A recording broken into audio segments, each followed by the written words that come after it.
Ya con nosotros, ¿cómo te tengo que presentar, Martín? Buenas tardes. Buenas tardes. Secretario Ejecutivo de AIEDBA y de la Junta Nacional de Educación Privada. Junta Nacional de Educación Privada. O sea, bajo tu tutela, observación atenta, están la problemática de los colegios privados, de gestión privada en realidad, con, o sea, de gestión privada, de educación pública, con más o menos nivel de subsidio, e inclusive aquellos que no tienen ningún tipo de subsidio. Es así, exactamente. Acá estuvo el ministro el miércoles, Jaime Persic, y entre otras cosas, un tema fue el cierre de los colegios. Él dijo que eran muy anecdóticos, muy, yo te diría, aleatorios, y que eran más bien aquellos que lo habían tomado a la educación privada casi como un negocio más que algo educativo, como el cierre del colegio en Quilmes. ¿Qué es exactamente lo que está pasando? Bueno, no estoy de acuerdo con esa afirmación. Primero, no está cerrando un solo colegio y no es por un tema netamente de negocio. ¿Cuántos son en la provincia de Buenos Aires? En la provincia de Buenos Aires han cerrado 15 establecimientos para el año que viene. Anunciado para el año que viene, sí. 15 servicios educativos. Y en el resto del país, también en Ciudad de Buenos Aires, hemos visto varios jardines de infantes. ¿Tres particularmente? Tres particularmente. Hoy estuve hablando con la Asociación de Colegios Privados de Jujuy y realmente hay una situación muy compleja ahí también, que hay posibilidades de que cierren varias escuelas.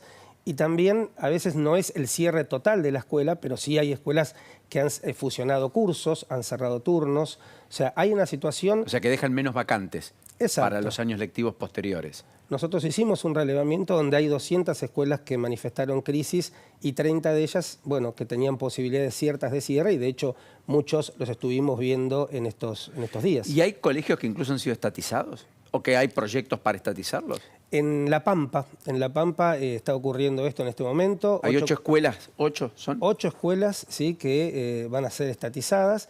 Realmente...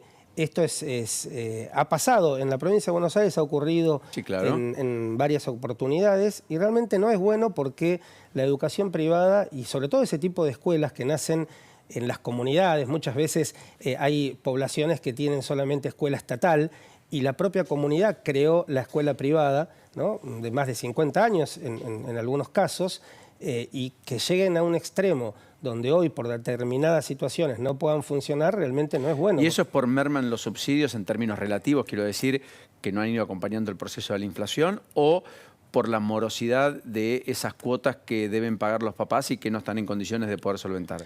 No, en general es un mix de ambas cosas. Es un mix. Muchas de estas escuelas cobran una cuota simbólica inclusive, pero no tienen el problema solamente del aporte estatal que el gobierno da para los cargos docentes, sino que también tienen porteros, tienen, bueno, licencias que no se pagan, y toda esa cuestión hace que no puedan seguir manteniendo, a veces más un bono pintura, simbólico. Los servicios. Exactamente, pero cuando uno habla de educación no habla solamente de la composición salarial, que si bien es la mayoría, entre el 80 y el 90% es componente salarial, pero hay un mantenimiento que es muy específico en la escuela, los proyectos educativos de cada comunidad, bueno, que según lo que ofrecen, por supuesto, en una situación donde hay una inflación tan importante, tan marcada, que se junta con el año y medio de escuelas cerradas. Pues no tenemos que olvidarnos, a veces hablamos como descolgadamente de lo que ocurrió con un año y medio de las escuelas en toda la República Argentina cerradas.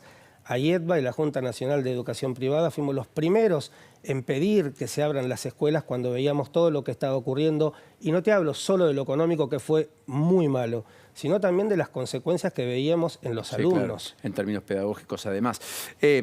Ahora, Martín, entonces el cuadro de situaciones donde hay un repliegue de lo privado, en virtud de todas estas circunstancias que estás contando, no es una situación aislada, tampoco es la situación más común, vale la pena decirlo, tampoco para alarmar, pero empieza a haber ahí un semáforo amarillo que, si no prestamos atención, puede significar una crisis de proporciones en los próximos meses de no abordarse. Sí, nosotros en mayo hicimos este informe donde alertábamos. Tenemos que reconocer que en la provincia de Buenos Aires se ha ayudado muchísimas escuelas, el gobierno con aportes estatales, esta semana salieron varios, todos los meses, pero de las 2.000 escuelas sin aporte estatal que tiene la provincia de Buenos Aires, la provincia de Buenos Aires reúne a 6.300 escuelas, casi la mitad del país. Han pedido 1.500 escuelas. Subsidio. Claro. De las 2.000. De las 2.000. Porque ahí probablemente sí la demora o la mora o la morosidad entre un 15 y un 25 y hasta un 33% en algunos casos, corregime, genera un agujero muy difícil de solventar, si no hay espalda financiera sólida. Exacto. Muchas escuelas que quedaron golpeadas, de las que han cerrado 80, sobre todo jardines maternales y de infantes en la provincia, en el país más de 200, y las que no cerraron quedaron con muchas deudas, con créditos, con deudas grandes en el Instituto de Previsión Social, y no pueden trasladar el valor de la cuota que tendríamos que cobrar porque hay un límite en muchas comunidades que es lo que la gente puede pagar. Definitivamente. ¿Y el juicio laboral es un tema?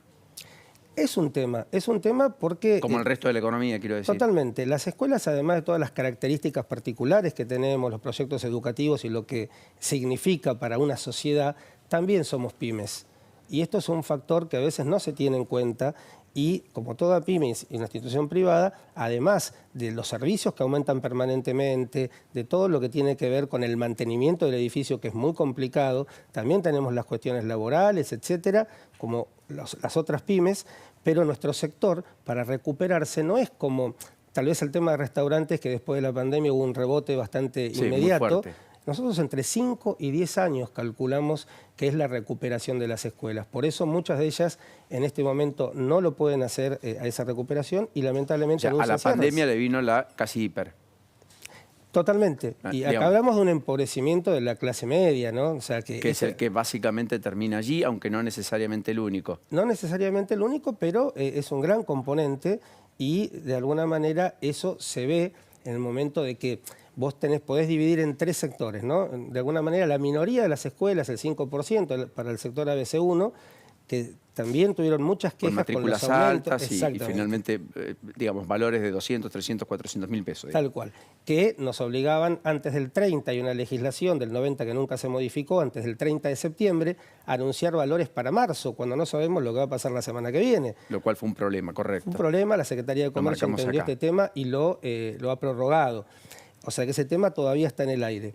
Después tenemos escuelas que no reciben aporte estatal, pero que lo están necesitando, no lo necesitaban en otro momento, pero con esta situación sí, porque las familias no pueden acceder al pago, y las escuelas subvencionadas que también en muchos casos no tienen, hay tal vez en el imaginario que el Estado da aporte para todos, para porteros y para toda la planta, y no es así.